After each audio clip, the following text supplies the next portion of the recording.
نحمده ونصلي على رسوله الكريم أما بعد فأعوذ بالله من الشيطان الرجيم بسم الله الرحمن الرحيم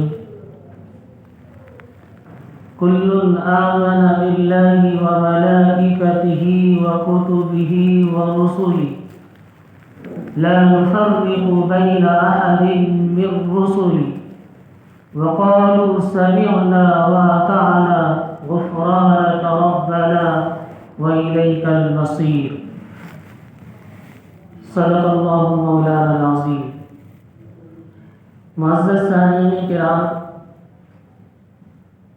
بات چل رہی تھی ایمان مفصل کے اوپر کہ جن کے اندر 7 چیزوں کے اوپر ایمان لانے کا ذکر ہے. نمبر 1 آمنت باللہ، ایمان لایا میں اللہ تعالیٰ پر. نمبر 2 وملائکتہ، ایمان لایا میں اس کے فرشتوں پر. نمبر 3 وکتبہ، ایمان لایا میں اس کی کتابوں پر. نمبر 4 ورسلہ، ایمان لایا میں اس کے رسولوں پر. رسول کون ہوتے ہیں؟ رسول خدا تعالیٰ کے نیک بندے اور انسان ہوتے ہیں. اللہ تعالیٰ انہیں اپنے بندوں تک احکام پہنچانے کے لیے مقرر فرماتا ہے. وہ سچے ہوتے ہیں، کبھی جھوٹ نہیں بولتے، گناہ نہیں کرتے، خدا تعالیٰ کے حکم سے معجزے دکھاتے ہیں اور پیغام کو پوری طریقے سے پہنچاتے ہیں، اس کے اندر کمی بیشی نہیں کرتے. ایسے ہی نبی کے بھی یہی معنی ہیں کہ نبی خدا تعالیٰ کی طرف سے احکام کو بندوں تک پہنچانے والے ہوتے ہیں. وہ اللہ تعالیٰ کو پیغام بندوں تک پہنچانے میں کمی بیشی نہیں کرتے، وہ پورے پیغام بندوں تک پہنچاتے ہیں. دنیا کے اندر بہت سارے انبیاء کرام دنیا میں تشریف لائے، جن کی صحیح تعداد اللہ تعالیٰ ہی کو معلوم ہے. ہم تو بس اس طرح ایمان لاتے ہیں کہ جتنے بھی اللہ تعالیٰ نے رسول اور نبی بھیجے ہیں وہ سب کے سب برحق اور ہم ان کو رسول مانتے ہیں. تمام پیغمبروں کی نام اور گنتی تو معلوم نہیں، مگر چند مشہور پیغمبروں کے نام یہ ہیں: حضرت آدم علیہ السلام، حضرت شیس علیہ السلام، حضرت ادریس علیہ السلام، حضرت نوح علیہ السلام، حضرت ابراہیم علیہ السلام، حضرت اسماعیل علیہ السلام، حضرت اسحاق علیہ السلام، حضرت یعقوب علیہ السلام، حضرت یوسف علیہ السلام، حضرت داؤد علیہ السلام، حضرت سلیمان علیہ السلام، حضرت موسیٰ علیہ السلام، حضرت ہارون علیہ السلام، حضرت زکریا علیہ السلام، حضرت یحییٰ علیہ السلام، حضرت الیاس علیہ السلام، حضرت یونس علیہ السلام، حضرت لوط علیہ السلام، حضرت ہود علیہ السلام، حضرت صالح علیہ السلام، حضرت عیسیٰ علیہ السلام، حضرت شعیب علیہ السلام، اور آخر میں ہمارے نبی حضرت محمد مصطفیٰ صلی اللہ علیہ وسلم. کم و بیش 1,24,000 انبیاء کرام اس دنیا کے اندر تشریف لائے. ہم ان تمام رسولوں اور پیغمبروں کو حق مانتے ہیں اور ان کے اوپر ایمان لاتے ہیں. لا نفرق بین احد من رسلی، ہم کسی رسول کے درمیان فرق نہیں کرتے. رسول ہونے کے اعتبار سے، پیغمبر ہونے کے اعتبار سے سب کے سب حق پر ہیں، ہم ان سب کے اوپر ایمان لاتے ہیں.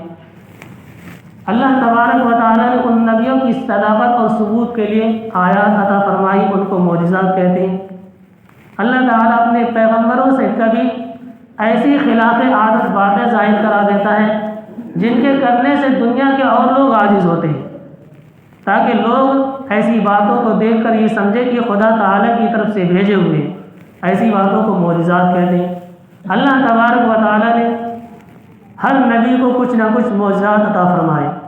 چند مشہور معجزات، ایک تو یہ ہے کہ آپ جانتے ہی ہیں حضرت موسیٰ علیہ السلام کا عصا، لاٹھی جو ہاتھ میں رکھنے کی لکڑی تھی، وہ اگر زمین پر ڈالتے تو اس کبھی سانپ بن جاتا، اور وہی لاٹھی اگر دریا کے اوپر مارتے تو دریا کے اوپر راستے بن جاتے. حضرت موسیٰ علیہ السلام فرعون کے زمانے میں تھا. جب فرعون کے پاس موسیٰ علیہ السلام ایمان کی دعوت لے کر گئے تو انہوں نے فرعون کو جادوگر کہا. آپ تو جادوگر معلوم ہوتے ہیں۔ تو فرعون نے ایک مرتبہ کہا کہ ہم تمام جادوگروں کو بلائیں گے، جتنے بھی بڑے بڑے جادو سب کو آپ کے سامنے پیش کریں گے، اور مقصد ان کا یہ تھا کہ آپ کو ذلیل کریں گے۔ تو جتنے بھی جادوگر تھے سب کو بلوایا۔ جب سارے جادوگر اپنا جادو دکھایا، بہت بڑے اژدہا بن گئے، ایک میدان کے اندر سب لوگ جمع ہو گئے، تو حضرت موسیٰ علیہ السلام نے اپنا لاٹھی اس کے سامنے ڈالا، تو اتنا بڑا اژدہا ہو گیا کہ سارے جادوگروں کے سانپوں کو نگل گیا۔ ایک تو معجزہ یہ ہے۔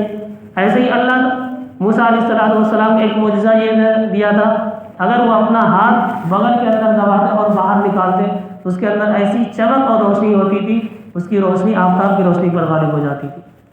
تو بہرحال اللہ تبارک و تعالیٰ نے نبیوں کی صداقت اور ثبوت کے لیے معجزات عطا فرمائے۔ حضرت سلیمان علیہ السلام پرندوں کی بولی سمجھ لیتے تھے۔ حضرت داؤد علیہ السلام کے ہاتھ میں لوہا موم کی طرح نرم ہو جاتا تھا، وَأَلَنَّا لَهُ الْحَدِيدَ، اللہ تعالیٰ نے لوہے کو ان کے لیے موم کی طرح نرم کر دیا تھا۔ ایسے ہی ہمارے نبی حضرت محمد مصطفیٰ صلی اللہ علیہ وسلم کو بہت سارے معجزات عطا فرمائے۔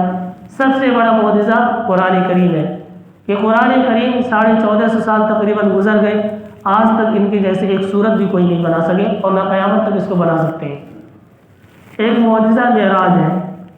معراج کسے کہتے ہیں؟ کہ اللہ تبارک و تعالیٰ رات کو جاگنے کی حالت میں، سونے میں نہیں، خواب میں نہیں، جاگنے کی حالت میں اللہ تعالیٰ نے آپ کو مکہ معظمہ سے بیت المقدس پر براق نامی سواری پر گئے، اور وہاں سے پھر جبرائیل علیہ السلام کے ساتھ ساتوں آسمان کی سیر کرائی اور جنت دوزخ کی سیر کی، اور پھر رات صبح ہونے سے پہلے آپ وہاں سے واپس تشریف لائے، اپنے مقام پر تشریف لے آئے، تو اس کو کہتے ہیں معراج۔ اسی معراج کے اندر اللہ تبارک و تعالیٰ نے اس امت کو 5 وقت کی نماز کا تحفہ دیا تھا، کہ اس امت کو 50 وقت کے دیا تھا، لیکن آخر میں 5 وقت رہ گیا، تو 5 وقت کا تحفہ اس امت کو نماز کی شکل میں ملا۔ ایسے ہی کفار مکہ نے ایک رات آپ صلی اللہ علیہ وسلم سے کہا کہ اگر آپ یہ کہتے ہیں کہ ہم نبی ہیں، میں نبی ہوں، رسول ہوں، تو کوئی معجزہ دکھاؤ۔ کہا کہ یہ چاند ہے، یہ جو چاند ہے، اس چاند کو ٹکڑے کر کے دکھاؤ۔ تو اللہ کے نبی صلی اللہ علیہ وسلم نے صرف انگلی کا اشارہ کیا اور چاند کے 2 ٹکڑے ہو گئے، ایک مشرق کی طرف اور ایک مغرب کی طرف، 2 حصے ہو گئے۔ سب لوگوں نے دیکھا اور پھر بعد میں اسی طرح واپس آ گیا۔ تو ان لوگوں نے ان معجزات کو دیکھا، لیکن پھر بھی وہ لوگ ایمان ماننے والے کہاں تھے؟ ماننے والے نہ تھے، اس لیے ایمان بھی نہ لائے۔ تو بہرحال اللہ تبارک و تعالیٰ جتنے نبی اور رسول بھیجے ہیں، ہم ان تمام رسول کو برحق مانتے، ان کے اوپر ایمان لاتے ہیں۔ نمبر 4 وہ رسول ہی ایمان لایا میں اس کے رسولوں پر۔ نمبر 5 ہے والیوم الآخر، ایمان لایا میں قیامت کے دن پر۔ والیوم الآخر، یوم کہتے ہیں دن کو، آخر کے معنی آخر، یعنی اس دنیا کا یہ جو دن چل رہا ہے، دن اور رات، دن روزانہ صبح ہوتی ہے، سورج نکلتا ہے، اس دنیا کا سب سے جو آخر ہوگا وہ دن ہوگا جس کے بعد سورج نہیں نکلے گا، جس کے بعد کوئی اور دن نہیں ہوگا۔ تو والیوم الآخر ایمان لانا ہے آخر والے دن پر، مطلب یہ قیامت کے دن پر۔ قیامت قائم کی جائے گی۔ قیامت کیسے آئے گی؟ اللہ تبارک و تعالیٰ نے ایک فرشتہ حضرت اسرافیل علیہ السلام ہے، ان کو سور دے رکھا ہے، یوں منہ میں لے رکھے ہیں، بالکل اس کی ہمیشہ اسی کے اوپر یوں لگائے ہوئے ہیں، سینگ کی طرح ہوتا ہے، جیسے گائے یا بھینس کی سینگ ہوتا ہے، اسی طرح وہ لگائے ہوئے ہیں۔ جب اللہ تبارک و تعالیٰ کا حکم ہوگا اسرافیل سور پھونکو، تو اسرافیل علیہ السلام سور پھونکیں گے، اس کی آواز اس قدر سخت ڈراؤنی ہوگی، اس کی آواز سن کر سارے کے سارے لوگ مر جائیں گے، یہ دنیا ختم ہو جائے گی، یہ سورج چاند ستارے سب کچھ ختم ہو جائے گا، کوئی بھی چیز باقی نہیں رہے گی۔ اس کے اندر قرآن کریم کے اندر بڑی تفصیلات کے ساتھ قیامت کو بیان کیا گیا ہے، میں اس کی تفصیل میں جانا نہیں چاہتا، وقت ہمیں آگے بڑھنے کی اجازت نہیں دیتا۔ انشاءاللہ آئندہ جمعے کو قیامت کا بیان ہوگا۔ اللہ تعالی ہم تمام مسلمانوں کو